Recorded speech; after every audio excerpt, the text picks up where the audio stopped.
I'll just give you a few more things that he said. Please. He said, I was bummed that he didn't see the distinction in Romans 8:17 and the other verse that talk about the difference between heir and joint heir. He said it's the whole sentence Romans 8:17 is just a lengthened description about what the heir means. So heir equals joint heir. That's what he was. That don't even make sense. That doesn't make sense. Why would you have two different words then? Yeah. You know? Why would Paul, if they're the same, he would have said either, at the very least, he would have said, heirs of God, even joint heirs with Christ, or he just would have not said it. He just said heirs. He didn't use heirs or just joint heirs. Comma and then and. So stupid, yeah. But it doesn't surprise me he wouldn't gather that doctrine, and he doesn't rightly divide it.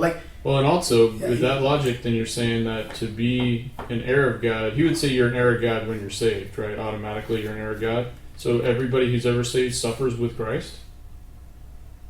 No, he don't even believe that, right? Because even in his denomination, there are people who are more active right. and people who play around with church. Yeah, so he doesn't even believe that. So that doesn't make any sense to not separate the two. And that's what we ran into with other brothers about. He would say the rewards differ, but he wouldn't just admit the fact that there is distinction between heir and joint heir. He says if you're bound to your the joint heir suffers, right?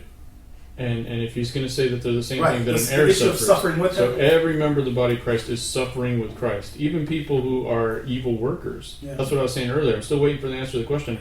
How does an evil worker who's making the body of Christ suffer, how is that person suffering with Christ? How's an enemy of the cross of Christ? Right. How's an enemy of the cross of Christ suffering with Christ? How does that make any sense? How's the Lord going to say, hey, you were enemy to my message, but we suffered together? We suffered together as you persecuted me.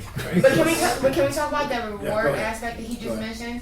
He just said that he believes that the reward is different. Well, the pastor guy used the term rewards. Rewards were different. Right. I heard that. But what I'm saying is, can you ask someone what exactly is the reward?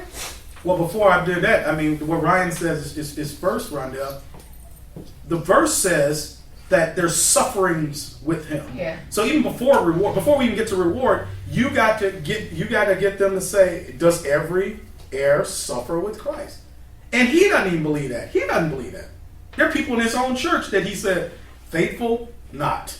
Mm-hmm. Is the not faithful person, is that person suffering with Christ? He's going to say no. How can he be a joint heir then? Well, and again, 2 Timothy chapter 2, I mean, if we suffer with him, we'll reign with him. It doesn't say since we suffer with him. Right. If, you know. Because in the same verse, if we deny him, he will deny us. Right.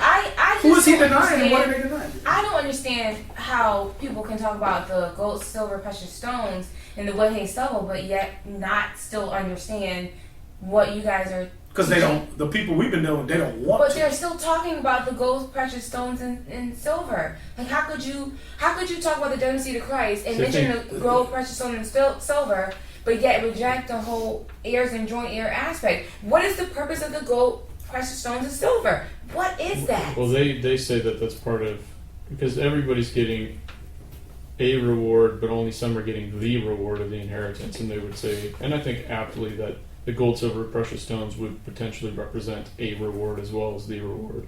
So everybody will have some wood, hay, stubble.